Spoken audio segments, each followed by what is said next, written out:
Hi everyone, this is Mix from 16ballph, and today we have the detailed review on the Nike LeBron 9 Low LeBronold Palmer.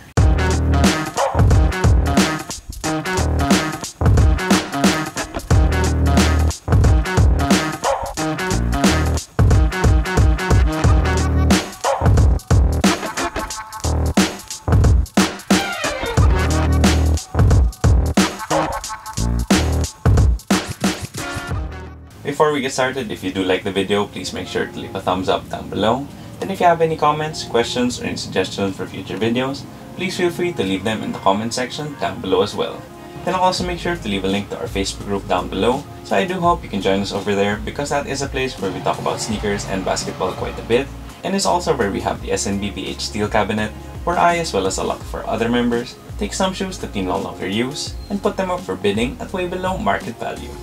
Then if you haven't already yet, please do make sure to sub to the channel because it really does help us out quite a lot. Then with that being said, finally, after 10 long years, the LeBron 9 Low LeBronold Palmer has released. For those who don't already know, the Nike LeBron 9 Low in the LeBronold Palmer colorway was actually supposed to release way back in 2012. However, interestingly enough, Nike never did come around to releasing these, which has made this shoe sort of a cult classic and one of the most expensive and most sought after LeBron PEs or samples. When I did catch wind of Nike finally releasing these in 2022, I actually hopped onto StockX just to see how much these used to go for, and it was just super insane because at least for my size, I think it would go up to like $2,250, which is definitely a boatload of money to buy a pair of shoes. But some people did end up getting these and paying that price for it, just like when we saw PJ Tucker actually rocking these on court a couple of years back in an actual NBA game. This colorway of the LeBron 9 Low was definitely right in line with what Nike was doing ever since LeBron went to Miami. We all know that it definitely started with the LeBron 8 South Beach,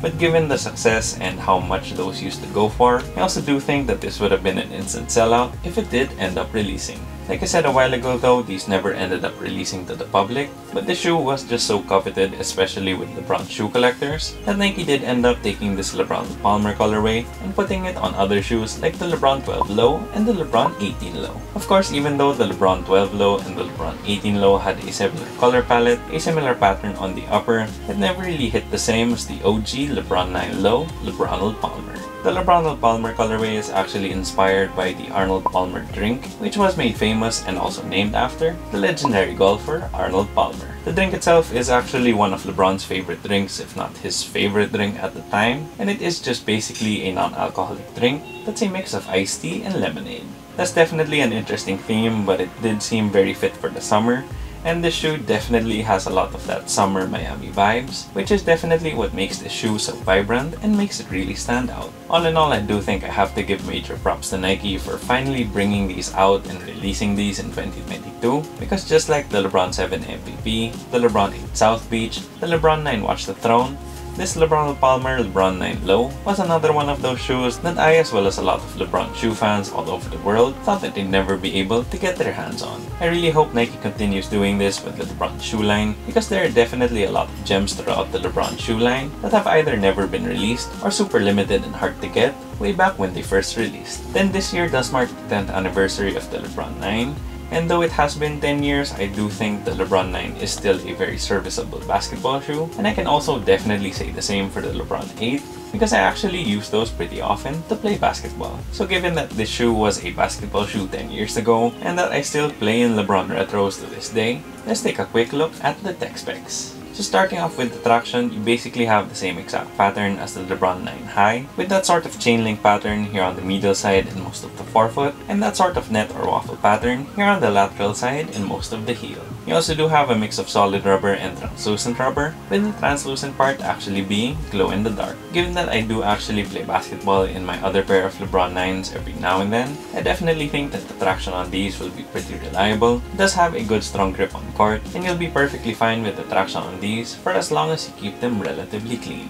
The durability of the outsole really isn't anything to write home about because the rubber on the pattern, at least here on the medial side, is pretty thin and probably won't last a long time if you play in these primarily outdoors. If you do primarily play on wooden indoor courts, I think these will definitely be a really good option. because they definitely get the job done in terms of the traction, and you won't be sliding around and slipping out on court. Then moving on to the cushion, this is the biggest difference from the high to the low, because the high-cut LeBron 9 did have 4-foot zoom and heel air, while the LeBron 9 low is basically the same as the LeBron 8 with a full-length air unit. I don't really mind that they changed the cushion from the high to the low, because at least from just trying these on jumping around here at home, it feels pretty much just like the LeBron 8 low, which did have a little bit of underfoot flushness and lots of impact protection. As with any full-length air unit though, you are a bit high off the ground, but the good thing with the full-length air setup on the LeBron 8 and 9 is that the air unit does taper quite a bit here at the forefoot, so in the end you actually feel pretty low to the ground in the forefoot and also pretty stable.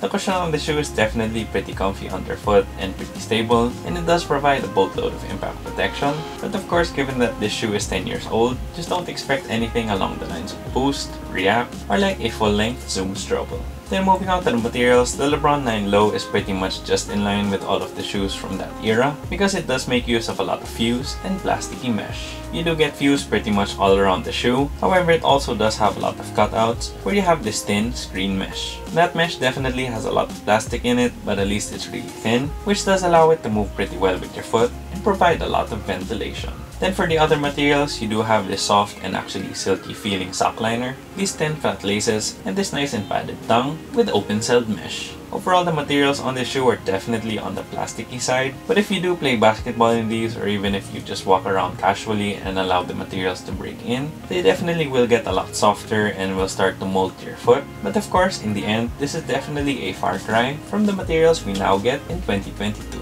The best things about the materials for me is that it is a pretty breathable shoe, the tongue is really nice and comfy, and that silky texture as well as the padding on the sock liner really feels good on foot. Then for fit and sizing, I did go true to size with the LeBron 9 Low, and it does fit pretty similar to the high-cut LeBron 9. I did go true to size with the high-cut LeBron 9, and those, just like these LeBron 9s, do fit pretty snug and a little bit short, which is why a lot of people actually go up half a size with the LeBron 9s. But like I did say with the materials, you do have a pretty silky and smooth sock liner, so I do think that if you're gonna play basketball in these, you might be better off going true to size, just to make sure to avoid any heel slippage. So for my recommendation on the sizing, if you were to play basketball in these, I think you should go true to size if you have a narrow foot or a normal width foot, and then go up half a size as a wide footer. And then if you were just planning on using these casually, I would recommend going up half a size, regardless of whether you have a narrow foot, a normal width foot, or a wide foot. Then moving on to the aesthetic details, this is just such a loud and vibrant and colorful shoe that really does give off that sort of Miami summer vibe.